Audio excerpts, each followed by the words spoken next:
Hey guys, I am Pranav Shastri, and in today's video we're going to be unboxing and reviewing the Buildskill 350 watt drilling machine. So I ordered this directly from buildskill.com and it costed me about 1000 rupees, and upon first glance the packaging has been done quite nicely.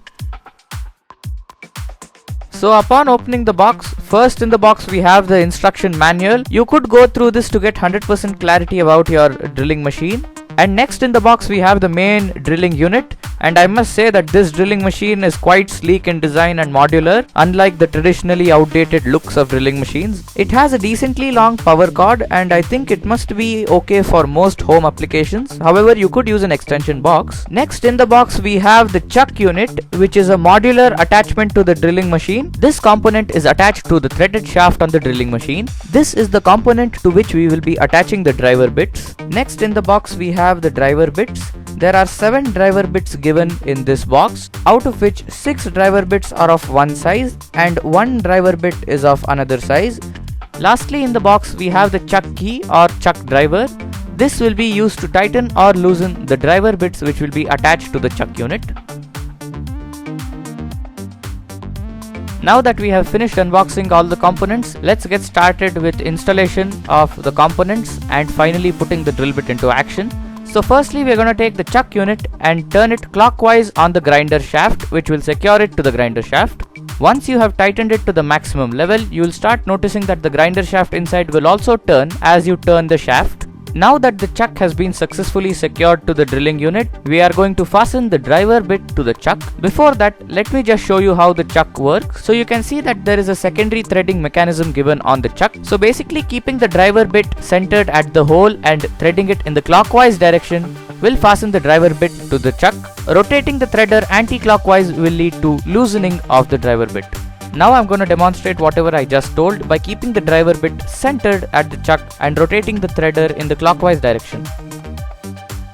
So you can see that we have hand tightened it now, and you can also see that the shaft rotates as we rotate the threader. So now we are going to take the chuck key and tighten it further. So we are going to place the male head of the chuck key in the hole and turn it clockwise.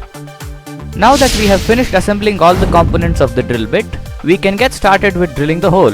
So this is where I'll be making the hole, and I'm going to be mounting a speaker. So now I'm going to be testing the drill bit on a block masonry wall, and in India this is the standard of wall which is used almost everywhere.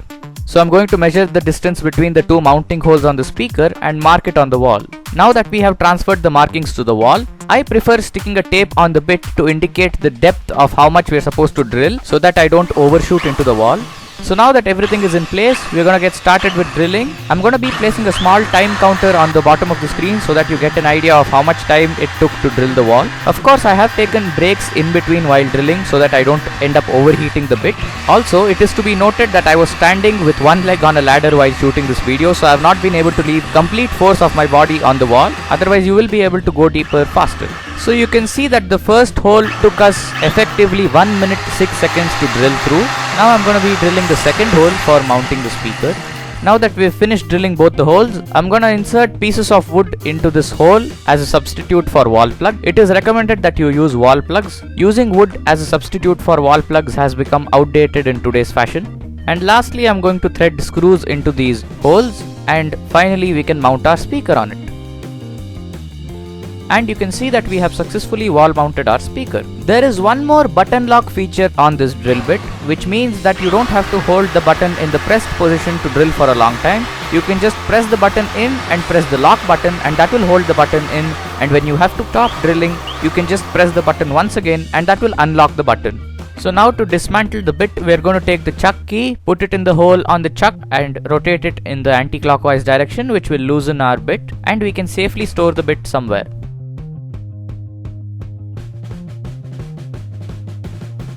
So this was about testing the drill bit on a block masonry wall. Next I'm going to be testing it on plywood, and let's see how it performs. So I have already installed the smaller bit to the chuck, and let's start drilling.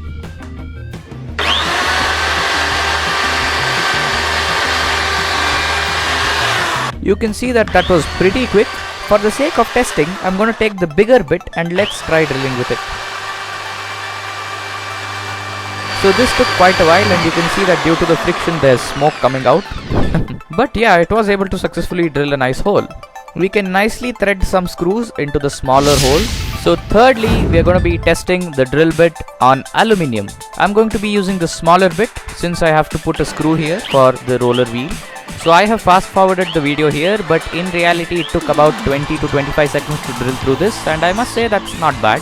Now I'm going to finish installing the roller wheel for which I drilled the hole, and you can see that it has come out perfectly. So now coming to the question whether to buy this or not. So overall I would recommend you buy this if you are looking for a good budget drilling machine to use at your home or semi-outdoor like your garden or somewhere for some drilling work, because at this range of pricing you don't get this type of drilling machines, and this is quite robust indeed. The link to this product is in the description, so you could purchase it from there. So I think that concludes the video, and yeah, thanks for watching. Make sure you subscribe to our channel and like this video if it helped you out. Also, in general, if you have any doubts technically or regarding to drilling, you can always comment or contact me through mail, and I will definitely try my level best to help you out. So yeah, see you in the next video. Bye bye. Thanks for watching.